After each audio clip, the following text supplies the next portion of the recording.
नमस्कार दोस्तों, स्वागत है आपका मेरे यूट्यूब चैनल में। तो आइए स्टार्ट करते हैं आज की वीडियो। पिछली वीडियो में मैंने अशोक का जीवन परिचय और कलिंग युद्ध का वर्णन किया था और आज मैं आपको पढ़ाने जा रही हूँ अशोक के अभिलेख, अशोक के धम्म और अशोक की महानता के कारण। तो आइए स्टार्ट करते हैं अशोक के अभिलेखों से। अशोक का जितना भी इतिहास हम पढ़ रहे हैं उसकी जानकारी हमें अशोक के अभिलेखों से ही प्राप्त होती है। तो तो अशोक का इतिहास उसके अभिलेखों से ही ज्ञात होता है और अशोक के अभिलेखों को 3 वर्गों में विभाजित किया गया है: शिलालेख, स्तंभलेख, गुहालेख। अशोक के अभिलेख 14 विभिन्न लेखों का एक समूह है जो 8 भिन्न भिन्न स्थानों से प्राप्त किए गए हैं।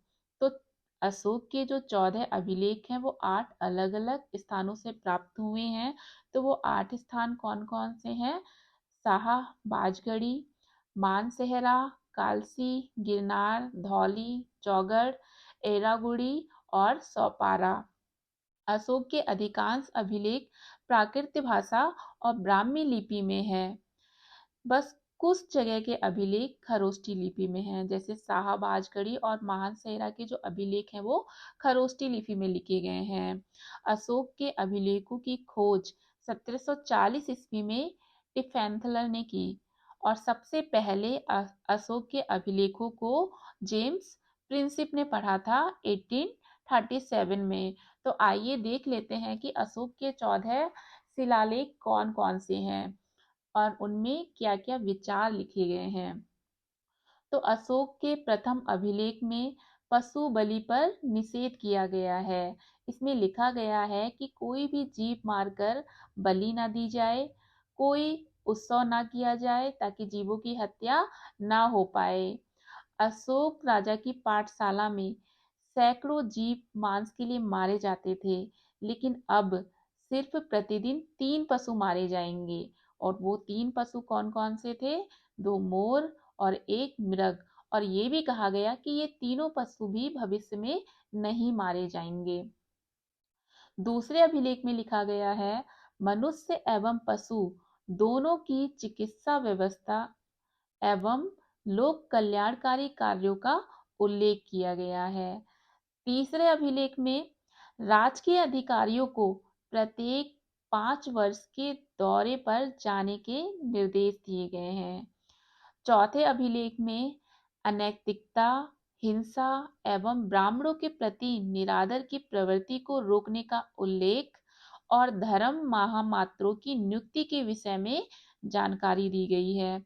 पांचवें अभिलेख में मौर्यकालीन समाज और वर्ण व्यवस्था की जानकारी प्रदान की गई है। छठे अभिलेख में धर्म महामात्रों के लिए आदेशों का उल्लेख और आत्मनियंत्रण की शिक्षा प्रदान की गई है। सातवें अभिलेखों में सभी संप्रदायों में पारस्परिक सहिष्णुता का विचार दिया गया है। आठवें अभिलेख में अशोक की तीर्थ यात्राओं का उल्लेख और सार्वजनिक निर्माण कार्यों का वर्णन और अशोक के बौद्ध गया भ्रमण का वर्णन किया गया है। नवे अभिलेख में सच्ची भेंट एवं सच्चे शिष्टाचार का उल्लेख किया गया है और धम्म समारोह की चर्चा की गई है। 10वें अभिलेख में यश कीर्ति एवं गौरव की निंदा तथा इसके जगह धम्म पर बल दिया गया है। 11वें अभिलेख में धम्म नीति की व्यवस्था तथा धम्म की विशेषताओं का वर्णन किया गया है।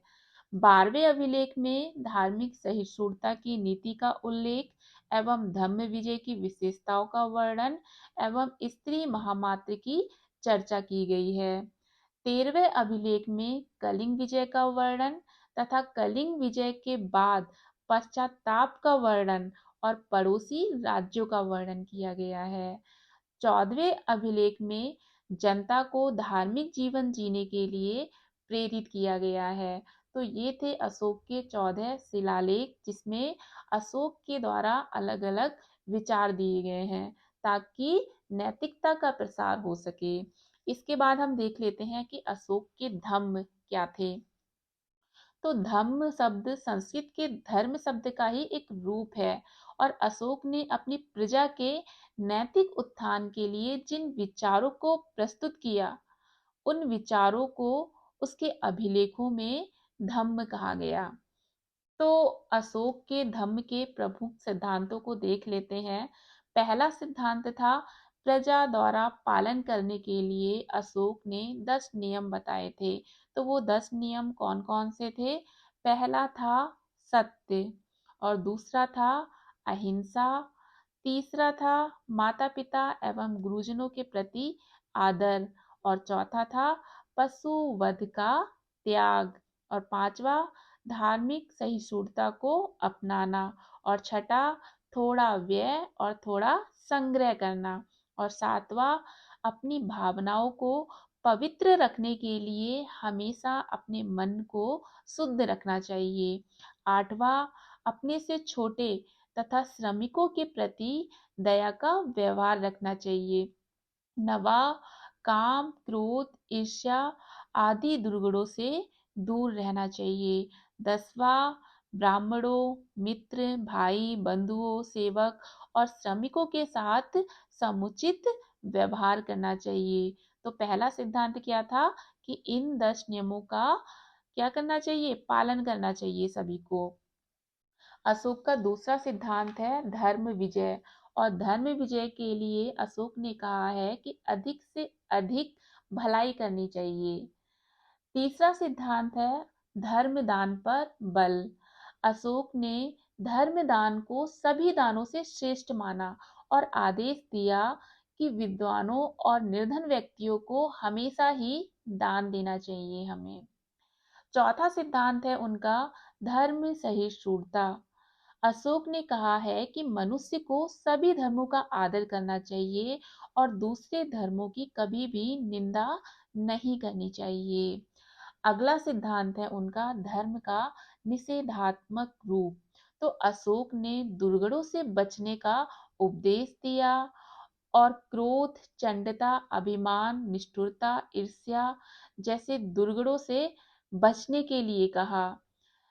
उन्होंने कहा कि ये जो क्रोध चंडता अभिमान निष्ठुरता ईर्ष्या, ये जो है ये सभी पाप हैं, पाप के कारण है, और इन्हें अपने मन में सोचना चाहिए कि इन सभी पापों के कारण हमारी निंदा हो सकती है।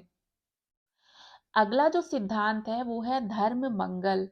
अशोक के अनुसार अशोक ने सत्य बोलना, बड़ों को सम्मान करना, दान देना, किसी को कष्ट ना देने पर बल दिया। अगला सिद्धांत है अशोक का आत्म निरीक्षण। तो अशोक ने कहा है कि प्रत्येक मनुष्य को समझने पर आत्मनिरीक्षण करना चाहिए तथा बुरे कर्मों का मूल्यांकन करना चाहिए। तो ये कुछ अशोक के सिद्धांत थे। कौन कौन से? प्रजा द्वारा पालन करने के लिए अशोक द्वारा 10 नियम बताए गए। दूसरा सिद्धांत था धर्म विजय। तीसरा धर्म दान पर बल। चौथा धर्म सहिष्णुता।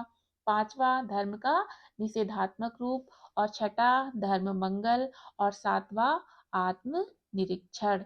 इसके बाद हम देख लेते हैं अशोक की महानता के कारण क्या क्या थे, क्यों अशोक इतना महान शासक कहलाया। तो पहला कारण है अशोक की महानता का अशोक का व्यक्तित्व और आदर्शवादिता। अशोक बचपन से ही मेधावी था और बिंदुसार ने मतलब उसके पिता ने अपने शासनकाल के दौरान हुए विद्रोह को दबाने के लिए भी अशोक को ही भेजा था। तो अशोक ने सभी क्षेत्रों में महान कार्य किए थे। उसका जो व्यक्तित्व था, जो उसके आदर्शवादिता थे, वो कहीं ना कहीं अशोक की महानता के कारण रहे।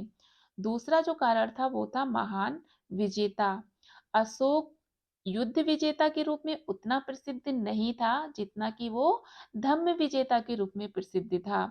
उसने तलवार से नहीं बल्कि शांति व अहिंसा के मजबूत अस्त्रों से अपने साम्राज्य का विस्तार किया। आप लोगों ने देखा ही कलिंग युद्ध के बाद उसने युद्ध को त्याग दिया था और धम्म नीति को अपना लिया था। तो उसने तलवार से नहीं बल्कि अहिंसा के मजबूत अस्त्रों से ही अपने साम्राज्य का विस्तार कर लिया।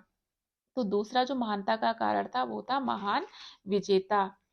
तीसरा जो कारण है वो है राष्ट्रीय एकता प्रदान करना। तो अशोक ने भारत को राजनीतिक सूत्र में बांधने का प्रयास किया था। इसके बाद अगला जो कारण है वो है महान शासक, क्योंकि अशोक बहुत ही महान शासक था। वो अपनी प्रजा को संतान की तरह प्रेम करता था और उसके शासनकाल में उसकी प्रजा किसी भी समय उसे सूचना प्रदान कर सकती थी, दे सकती थी। तो चौथा जो कारण था उसकी महानता का वो था महान शासक। अगला कारण है उदारता एवं लोकहित के कार्य। तो अशोक ने बहुत अच्छे अच्छे कार्य किए लोगों के हित के लिए। उसने पशुवध पर प्रतिबंध लगा दिया। उसने सड़कों के किनारे छायादार वृक्ष लगवाए ताकि लोग आराम कर सकें।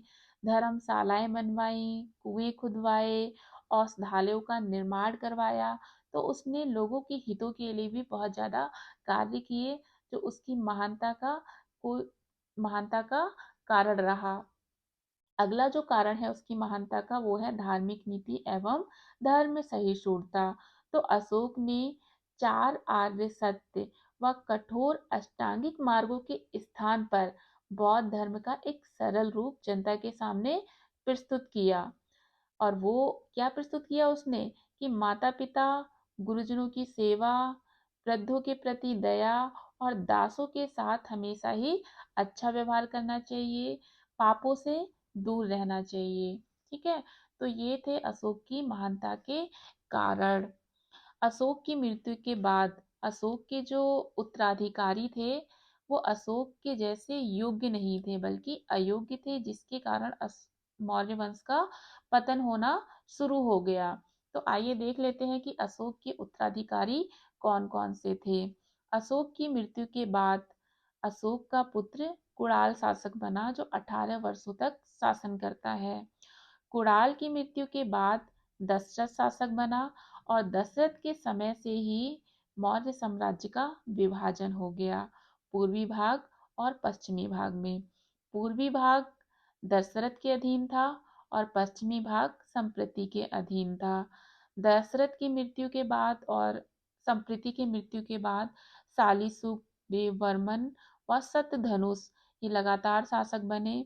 और इनके बाद जो शासक बना वो बृहद्रथ बना। और बृहद्रथ मौर्य वंश का अंतिम शासक था, क्योंकि बृहद्रथ की हत्या इसके सेनापति पुष्यमित्र शुंग ने की, उसकी दुर्बलता का लाभ उठाकर। क्योंकि बृहद्रथ कैसा शासक था, एक दुर्बल शासक था, अयोग्य शासक था।